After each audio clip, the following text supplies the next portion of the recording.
ಇದು ಕೂಗಕ್ಕೆ ರೆಡಿ ಇದೀರಿ ನೋಡಿ, ಚೆನ್ನಾಗಿದೆ, ಚೆನ್ನಾಗಿ ಕೂಗ್ತೀರಾ ಬಿಜೆಪಿ. ಇದು ಚೆನ್ನಾಗಿ ಕಲ್ತ್ಕೊಂಡು ಪ್ರಾಕ್ಟೀಸ್ ಆಗಿಬಿಟ್ಟಿದ್ದೀರಾ. ಚೆನ್ನಾಗಿ ಪ್ರಾಕ್ಟೀಸ್ ಆಗಿದ್ದೀರಾ ನೀವು ಕೂಗದ. ಇನ್ನೇನಿಲ್ಲ ನಿಮ್ದು ಈ ದೇಶದಲ್ಲಿ, ಕೂಗೋದು ಇದು ಮಾಡೋದು ಎರಡೇ.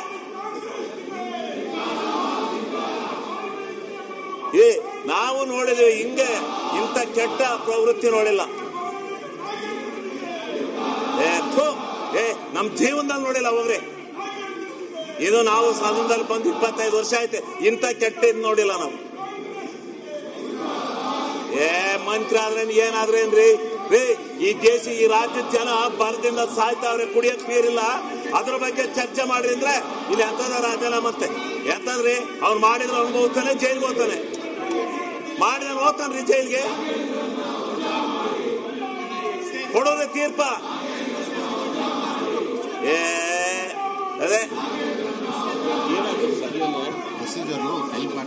ಏನ ಯಾವ ಎಕ್ಸೈಸ್ ಎಲ್ಲ ಇದು ಮನುಷ್ಯರ ಲಕ್ಷಣ ಅಲ್ಲ ಬಿಡ್ರಿ. ಇದು ನಿಜವಾದ ವಿರೋಧ ಪಕ್ಷದ ಲಕ್ಷಣವೇ ಅಲ್ಲ. ಇದು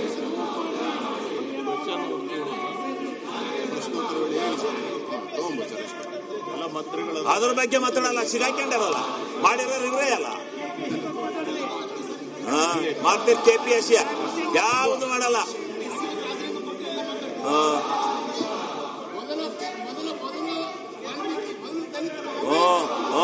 ವಾಲ್ಮೀಕಿ ಅವನು ದಲಿತ ತಗ, ಅವ ದುಡ್ಡು ರಿಕವರಿ ಆಗಿಲ್ವಾ? ದುಡ್ಡು ಎಲ್ಲ ಖಾತಿ ಬಂದಿಲ್ವಾ? ಯಾರು ಹೊಡೆದಾರೆ? ಪ್ರೂವ್ ಆಗುತ್ತೆ. ಅವನು ಪ್ರೂವ್ ಆದ್ರೂ ಹೋಗ್ತಾನೆ ಜೈಲಿಗೆ.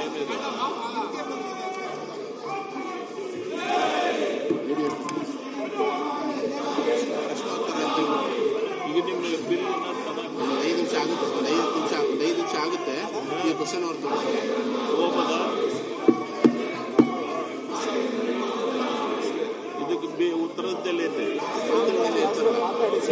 ಇದು ಹೆಡ್ಡಿಂಗ್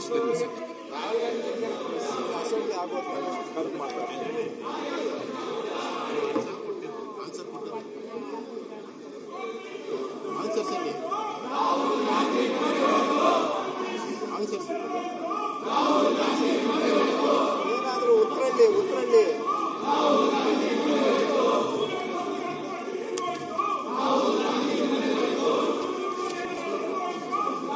ಹೆಂಗಪ್ಪ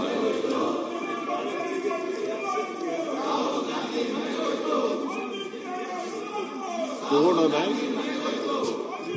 ಈಗ ಪ್ರಶ್ನೋತ್ತರ ಅಂತ ಹೇಳಿ, ಈಗ ಪ್ರಶ್ನೋತ್ತರ ಶ್ರೀ ಬಸನಗೌಡ ತುರಿಯಾಳ್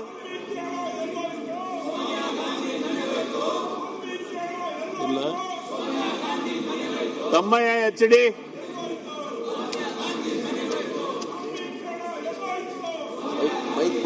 ಮೈಕು. ಸನ್ಮಾನ್ಯ ಅಧ್ಯಕ್ಷರೇ, ಅವಕಾಶಕ್ಕಾಗಿ ಧನ್ಯವಾದಗಳು.